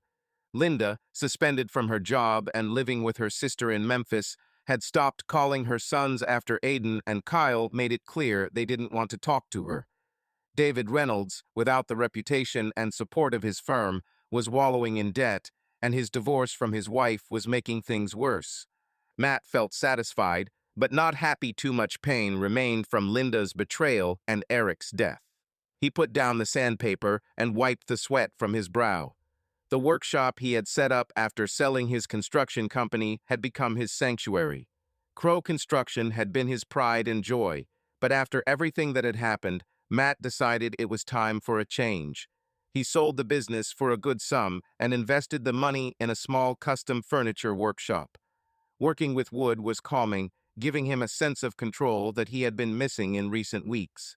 The workshop door creaked and Kyle walked in, holding a bottle of water. Dad, have you been here all day again? He asked, holding out the bottle. Mrs. Blake called and asked me to come to the hospital. Matt took the water and took a big gulp. Nora, is she awake? His voice wavered with hope. Kyle shook his head. Not exactly. But Olivia says she started moving her fingers. The doctors think that's a good sign. Matt nodded, feeling his heart beat faster. Nora was still in a coma, but any improvement was hopeful. He wiped his hands with a rag and looked at his son. Let's go. We have to be there. They got into the truck and headed to Vanderbilt Hospital. On the way, Kyle turned on the radio, but quickly turned it off when some pop music started playing. Dad, I was thinking, he said, looking out the window. Do you really want to make furniture? Like forever? Matt chuckled. Not forever, Kyle. But I like it now. It's honest work, and I'm my own boss. Kyle nodded, his face thoughtful. Cool. Maybe I'll try it sometime. Well, if I'm not busy with skating. Matt smiled. Kyle rarely showed interest in anything other than his skateboard and music, and that was nice to hear. At the hospital, they found Olivia and Aiden in the waiting room. Olivia looked a little more alert than before, her eyes shining with suppressed excitement. Matt, Kyle, she said, standing up. Mom actually moved her fingers. The doctor says it could be the beginning of recovery from the coma. Matt hugged her, feeling hope grow. That's great news, Liv. How are you holding up? Olivia shrugged, her smile weak but genuine. Better than before. You and Aiden and Kyle, you give me strength. Aiden, sitting next to her, took her hand. Dad, I was thinking, maybe I should take a leave of absence from uni to be here with Liv and Mom. Matt frowned. Eid, your studies are important. Nora wouldn't want you to give up. I know, Aiden said, but I can't concentrate with her here, and... He paused, looking at Olivia. Liv and I are getting married. Matt froze, his eyebrows rising. Kyle whistled. Seriously? Kyle asked, smirking. Like, you guys bought the rings already? Olivia blushed, but her smile was warm. Not really, but we talked about it. After everything that happened, we want to be together. Officially. Matt looked at Aiden, then at Olivia. He remembered Nora and Eric joking about their kids getting married one day. Now, without Eric, it seemed bittersweet, but right. I'm happy for you, he said finally, but let's wait until Nora wakes up. She'll kill me if she misses this. Olivia laughed, and the sound was the first bright moment of the day. Matt felt the heaviness in his chest ease a little. He looked at his sons and Olivia, realizing that they were his family in a new way. Later, Matt came to Nora's. She was still lying motionless, but her fingers trembled slightly when he took her hand. He sat down next to her, speaking quietly, as he did every day. Nora, your daughter is getting married, he said with a smile. Aiden and Olivia, you'd be proud. So wake up, okay? We all miss you. He fell silent, listening to the beeping of the monitors. Nora had always been the one who held them all together, and now Matt felt he had to take her place, at least temporarily. He left the room when the nurse reminded him that visiting hours were over. That evening, at home, Matt received a call from Tom. Matt, news, Tom said. David's firm fired him. After the video and our lawsuit, their clients started leaving. They offered you 75 grand to drop the lawsuit. What do you think? Matt thought about it. The money was good, but he wanted more. Tell me what I'll think, he replied. But I want them to publicly admit that David screwed up, and no deals until the divorce is final. Tough, Tom chuckled. I like it. I'll pass it on. The hearing's in a week. Get ready. Matt hung up the phone and sat at his workbench, looking at the unfinished table. Working with wood helped him keep his composure, but thoughts of Nora and the future kept him busy. He knew his life was changing, and maybe this was his chance to start over. Kyle walked into the workshop holding 2 beers. Dad, are you here again? He said, holding out the bottle. Let's go sit on the porch. You look like the world has ended. Matt grabbed a beer and followed his son. They sat on the steps, looking at the stars. Nashville was quiet that evening, and Matt felt the calm slowly return. Kyle, he said, I'm proud of you, and Aiden, you're holding up through it all. Kyle shrugged, but his smile was genuine. You too, Dad. And, I like your workshop. Maybe I really'll try to do something. Matt laughed. Agreed. But first you will learn to sand without damaging the board. They sat for a while longer, silently sipping beer. Matt Crow stood outside the Vanderbilt Rehabilitation Center, clutching a bag of homemade sandwiches and a thermos of coffee. It had been a month since he had filed for divorce, and the judge had already ruled in his favor. The prenuptial agreement had stripped Linda of her rights to her home and business. The lawsuit against David's firm had resulted in a $100,000 settlement, and David himself, fired and abandoned by his wife, had disappeared from sight, drowning in debt. Matt was relieved, but thoughts of Linda still left a bitter taste in his mouth. Right now, though, he was worried about Nora Blake, who had emerged from her coma 3 days earlier and was beginning the long road to recovery. Matt sold his construction company and opened a custom furniture shop as a way to cope with the chaos in his life. Working with wood was calming, but he made time every day to visit Nora. She was part of his family, and after Eric's death, he felt responsible for her and Olivia. Today, he brought Kyle, who, despite his usual bravado, looked worried. "Dad, is Mrs. Blake really awake?" Kyle asked, walking alongside. "Olivia said she's still talking." Matt nodded, opening the door to the center. "Yeah, but it's still weak. It's tough on her, Kyle. Pelvic fractures, headaches from the injury. But she's a fighter." Kyle chuckled, but his eyes were serious. "She was always cool. Remember when she taught me how to make pizza? I almost burned the kitchen down." Matt smiled, remembering Nora laughing at Kyle's charred dough. "I remember. Let's go, she'll be glad to see you." In the hospital room, Nora sat in a wheelchair by the window, her dark hair pulled back into a loose ponytail. She looked fragile, but her eyes, though tired, held a familiar sparkle. Olivia and Aiden sat next to her, Olivia holding her mother's hand. Nora smiled weakly when she saw Matt and Kyle. "Matt Crow, my personal caterer," she said hoarsely. "And Kyle, you've grown since our last barbecue." Kyle smiled awkwardly as he placed the bag on the table. "Well, something like that. Brought sandwiches, Mrs. Blake. Dad said you like them." Matt put down the thermos and began unpacking the food. "Turkey, lettuce, a little mustard. Just the way you like it, Nora." Nora looked at him with gratitude. "You're an angel, Matt. If it weren't for you, I'd be here eating hospital oatmeal." Olivia laughed, her face lighting up for the first time in a long time. "Mom, are you complaining already? The doctors say you're getting better." Nora rolled her eyes but smiled. "Correction, I can barely move my legs yet. But the doctor said we'll try a walker soon." Matt sat down next to her, relieved by her cheerful tone. Nora always had a way of lifting her spirits, even on the darkest days. "You'll do fine, Nora," he said, "and we'll be here to keep you going." Aiden nodded, wrapping his arm around Olivia's shoulders. "Dad, Liv says Mom might come out in a couple of months if everything goes well." Matt looked at Olivia, who nodded. "Yes," she said, "but she'll need help at home. I don't know how we'll manage." Matt put his hand on Olivia's shoulder. "Don't worry, Liv. We'll all help.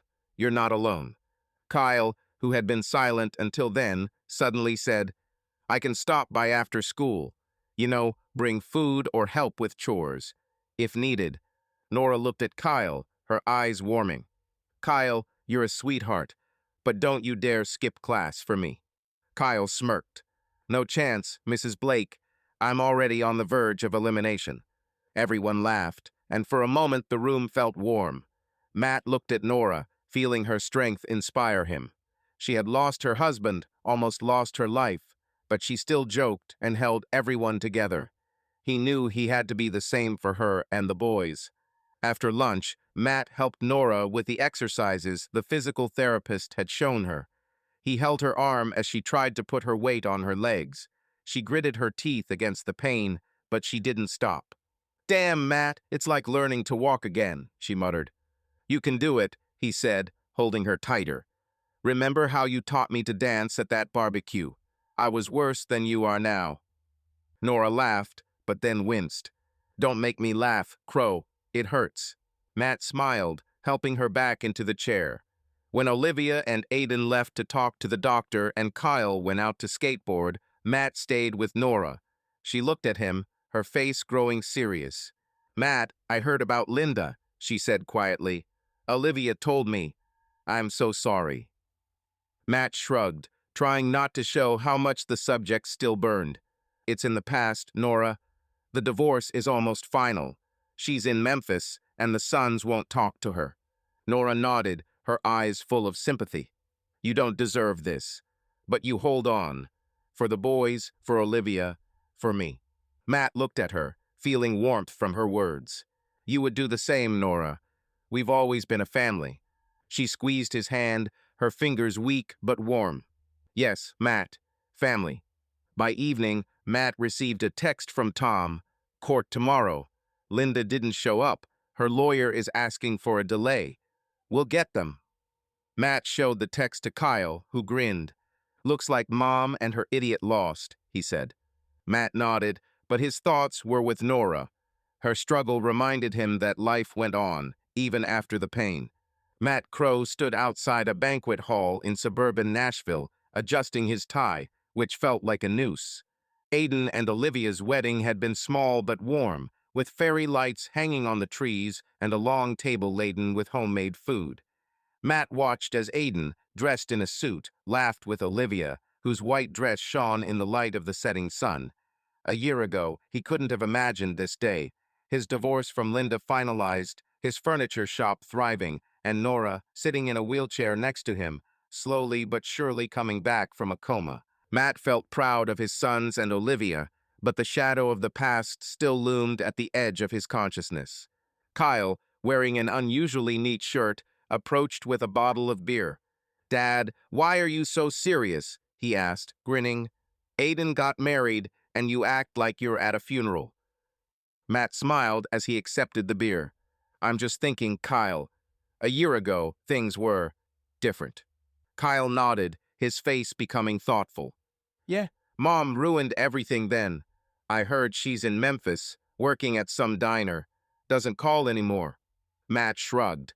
Linda hadn't contacted them since the trial where she'd lost everything because of the prenup. Her calls to Aiden and Kyle had stopped when it became clear that her sons wouldn't forgive her betrayal. Matt tried not to think about her, focusing on his family and Nora. Nora was chatting with Olivia at a nearby table. Her walker was nearby, but she could sit without pain, and her smile was as warm as ever. Matt came over, carrying her a plate of barbecue. Nora, have you eaten anything? He asked, placing the plate in front of her. Or just coffee again? She rolled her eyes but smiled. Matt Crow, you're worse than my mother. Yes, I'll eat, but only if you sit down and eat too. Matt laughed, sitting down next to her. Agreed. How do you like the wedding? Nora looked at Olivia and Aiden dancing to a slow tune. They are so happy. Eric would be proud. Matt nodded, feeling a twinge of pain at the mention of Eric. He still missed his friend, but Nora, despite her loss, held on with surprising strength. You're doing well too, Nora, he said quietly. You're here with us. That means a lot. She squeezed his hand, her eyes shining. Thanks to you, Matt. You were here every day. Before he could answer, Kyle jumped up to them, his face tense. Dad, you won't believe it, he said, lowering his voice. Mom is here. Matt froze, his gaze darting to the entrance. Linda was standing at the gate, wearing a simple dress and holding a bag. Her face was pale, her hair pulled back into a messy bun. She looked older than she had a year ago, as if life had sucked the color out of her. Aiden stopped mid-dance when he noticed her, and Olivia squeezed his hand. Dad, what's she doing here? Aiden asked, walking up to Matt. We didn't invite her. Matt stood up, feeling anger and fatigue warring inside him. I don't know, son. I'll go and figure it out. Nora looked at him, her voice firm. Be careful, Matt. She mustn't ruin this day. Matt nodded and walked towards Linda. She looked up at him and tried to smile, but it was a strained smile. Matt, she said quietly, I wanted to see Aiden. It's his wedding. Matt crossed his arms, his voice cold. You weren't invited, Linda. You know why? She looked away, her fingers nervously fiddling with the strap of her bag. I know what I did. I just wanted to apologize. For everything. For David, for the threats, for destroying our family. Matt looked at her, trying to find sincerity in her words, but all he saw was a shadow of the woman he once loved. Apologize, he said. You threatened to take my sons. You brought your lover into our home. And now you want us to just forget? Linda swallowed, her eyes filling with tears. I was out of my mind, Matt. David. He promised me a different life. But I lost everything.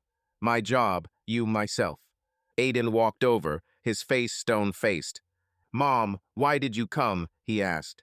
This is my day. Mine and Olivia's. You're not a part of this. Linda looked at her son, her voice trembling. Aiden, I'm your mother. I just wanted to see you happy. Kyle, who was standing nearby, snorted. Happy? You left us for some idiot. And now you expect us to be happy to see you. Linda covered her face with her hands, her shoulders shaking. Forgive me, she whispered. I know I don't deserve you, but I wanted to try. Matt looked at his sons, then at Olivia and Nora, who were watching from afar. He knew that forgiveness was not his decision. Linda, he said firmly, you've made your choice. We've made ours. Go away. She looked at him, then at Aiden and Kyle, and nodded. Without a word, she turned and walked away to her car. Matt watched her drive away, feeling empty but also relieved. He returned to the table where Nora was waiting for him. Are you okay? She asked, her voice soft. Matt nodded, sitting down next to him. Yes, this is the end, Nora. Now only forward. She squeezed his hand, and Matt felt her support give him strength. The wedding continued, full of laughter and music, and Matt knew his family was there with him. Matt Crow parked his truck outside the Vanderbilt Rehabilitation Center, where Nora Blake now spent most of her days. It had been a month since Aiden and Olivia's wedding, and Matt could still feel the warmth of that day, despite the awkward moment with Linda. She hadn't called again, and Matt had heard from people he knew that she was still in Memphis, working as a waitress at a coffee shop. Aiden and Kyle hadn't mentioned her, and Matt didn't press the issue they were still healing. His furniture shop was thriving, and orders were coming in, but his thoughts were increasingly drawn to Nora. Her recovery had become a personal matter to him, and he visited her almost every day, bringing food or just to chat. Today, he grabbed a container of the homemade chili Nora loved and a bottle of water for himself. The center was bustling with activity, patients working with physical therapists, nurses milling about the halls. Matt found Nora in the common area, sitting at a table with her laptop, her walker at her side. She looked better than she had a month ago, her cheeks pink, her eyes energetic again despite her fatigue. Matt Crow, my personal chef, she said, smiling as he set the container down in front of her. Chili, you're spoiling me. Matt chuckled as he sat down opposite. Gotta keep you in shape, Nora. How are you? I see you're already with your laptop. Nora nodded, her face becoming more serious. I started volunteering. Online, of course, I can't run yet. I help people who survived accidents like me. I share my experience, listen to them. Matt raised his eyebrows, impressed. Really? That's awesome, Nora. Are you consulting already? Well, it's just chats and calls for now, she said, opening the chili container. But I like it. It gives me meaning. After Eric, after everything. I want to help others not give up. Matt looked at her, feeling proud. Nora had lost her husband, almost lost her life, but she had found a way to move forward. Her strength inspired him, especially on those days when he felt lost after his divorce. You're a good boy, he said sincerely. If anyone can do this, it's you. Nora smiled, but her eyes were thoughtful. You know, Matt, I couldn't have done it without you. You, Olivia, the boys. You gave me a reason to get up every morning. Matt shrugged, trying to hide how her words hurt him. You would have done the same for me, Nora. We were always there for each other. She nodded, but her gaze lingered on him a little longer than usual. Matt felt a warmth in his chest, but quickly changed the subject. How is physiotherapy? Are you tired of the walker yet? Nora rolled her eyes, but her smile was warm. Walkers are my nightmare. But the doctor says that in a month, I'll be able to walk with a cane. Can you imagine me with a cane?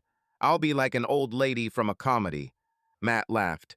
You'll be the most stylish old lady in Nashville. They ate chili, chatted about small things the new table Matt was making for a client, Kyle recording his first song, Aiden and Olivia getting married, now living in their own little house nearby. Matt noticed how Nora came alive when she talked about others, and it reminded him of who she'd always been, the kind of person who put others before herself. After lunch, Nora asked Matt to help her walk to the center's garden, where she liked to spend time. He held her arm as she slowly moved with her walker. In the garden, they sat on a bench, looking at the beds of late autumn flowers. Matt, Nora said, her voice quieter, I've been thinking. When I get out of here, I'm going to need a place to live. My house, it's too big for me to live alone, and there are too many memories of Eric. Matt nodded, understanding what she was talking about. You can stay with us, Nora. I have a guest room. Kyle and I can handle it, and Olivia and Aiden will be nearby. Nora looked at him, her eyes shining with gratitude. Are you sure? I don't want to be a burden. A burden? Matt shook his head. Your family, Nora, that's not up for discussion. She squeezed his hand, her fingers warm despite the cool air. Thank you, Matt. I don't know what I would do without you. Matt smiled, feeling their connection deepen. He hadn't thought about the future beyond her recovery, but her presence in his life had become something he couldn't imagine being without. Later, when Matt returned home, Kyle was in the living room tuning his guitar. Dad, how's Mrs. Blake? He asked, without taking his eyes off the strings. Better, Matt said, sitting down on the couch. She started helping people who had been through accidents. Volunteering, counseling. It's cool. Kyle nodded, his face thoughtful. She's really strong. I would probably break down in her place. Matt looked at his son, pride mixed with warmth. You're strong too, Kyle. We've all been through a lot. Kyle shrugged but smiled. Well, if Mrs. Blake can handle it, I can't let her down either. Maybe I'll even help her with her volunteer work. Like, with computers or whatever. Matt laughed. Agreed. But first, don't break the guitar. In the evening, Matt received a call from Tom. Matt, the divorce is officially final, Tom said. The judge signed the papers. Linda got nothing, just like the contract said. She's in Memphis, and it looks like she won't contest it. Matt nodded, feeling relieved but also empty. And David's company? They paid him 100 grand, Tom said, and they fired him. He's a nobody now. His wife left him, his clients left. You win, Matt. Matt thanked Tom and hung up. He walked out into the workshop, where the half-finished shelf lay. Woodworking helped him cope, but now he thought of Nora, her smile, her strength, her ability to find meaning even in pain. He knew he would be there for her, helping her build a new life, just as she had helped him through this storm. Matt Crow stood on the porch of his new home outside Nashville, looking out into the backyard where Kyle was manning the grill, preparing a barbecue for a family dinner. It had been a year since Nora Blake had left rehab, and her recovery was going better than anyone had expected. She now walked with a cane, but her energy and smile were back, filling the lives of everyone around her with warmth. Matt had sold the old house with its memories of Linda and bought this cozy 3-bedroom home with views of the Tennessee hills.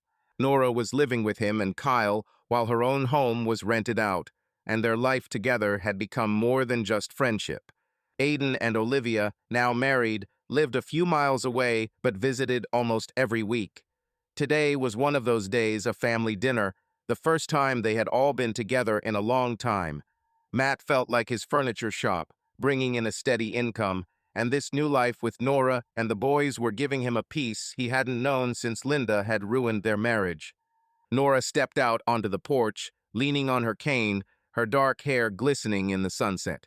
Matt, are you daydreaming again? She teased, sitting down next to him on the swing. Has Kyle burned the stakes yet or not? Matt smiled as he sat down next to her. It's holding up for now, but I'm keeping an eye on it just in case. Nora laughed, her voice warm as always. You always look out for all of us. Thank you, Matt. He looked at her, feeling something inside him clench. They had grown closer than he could have imagined in the past year. Nora had been there for him through his divorce, and he had been there for her through learning to walk again. Their conversations, her laughter, her habit of making fun of his cooking, they had all become a part of his life. And in recent weeks, he had begun to notice that he thought of her as more than just a friend. "Nora," he began, his voice quieter than usual. "I've been thinking. We've been through a lot. You, me, the guys. And I don't want this to be just friendship." Nora turned to face him, her eyes wide, but she didn't look away. "Matt, are you serious?" she asked, her voice shaking but hopeful. He nodded, taking her hand. Her fingers were warm despite the chilly evening. "I'm serious. You mean more to me than I can say. I'm not rushing, but I want to be with you, not just as a friend." Nora was silent for a few seconds, her eyes shining. Then she smiled, squeezing his hand back. "I want that too, Matt. I was afraid it was too soon. After Eric, after Linda. But you're my home. Always have been." Matt felt the weight of the last few years lift off his shoulders. He leaned down and kissed her forehead softly, afraid to spoil the moment. Nora snuggled into him, and they sat there until Kyle called out from the yard. "Dad, Nora, the steaks are ready. Or are you sleeping there?" Matt laughed as he helped Nora stand up. "Let's go, the chef is calling." Over dinner, the house filled with laughter and conversation. Aiden and Olivia talked about their latest project. They'd bought a small house they planned to renovate. Kyle bragged about his band recording a song that a local radio station had agreed to play. Nora, sitting next to Matt, shared news about her volunteer work. Her counseling for accident victims had won a grant from a local charity. "Mom, you're a star," Olivia said, raising her glass of lemonade. "You'll be speaking at conferences soon." Nora rolled her eyes, but her smile was proud. "Don't exaggerate, Liv. I just do what I can. And Matt brings me materials and coffee. I couldn't do it without him." Aiden looked at Matt and Nora, his eyebrows raising slightly. "Dad, you and Nora are like a team. Maybe you should get married too." Matt choked on his coffee and Nora laughed, but her cheeks turned pink. "Aiden, don't rush us," she said, but her gaze on Matt was warm. "We're just trying." Kyle smirked, stabbing his fork into the steak. "Trying? Dad, you've been bringing her chili for a year. It's not just trying anymore." Everyone laughed, and Matt felt a warmth spread through his chest. He looked at Nora, who was smiling at him, and realized that for the first time in a long time, he felt at home. Not just in this house, but in the life they were building together. After dinner, as the boys cleared the table, Matt and Nora walked out onto the porch. The stars were shining over Nashville, and the air was crisp.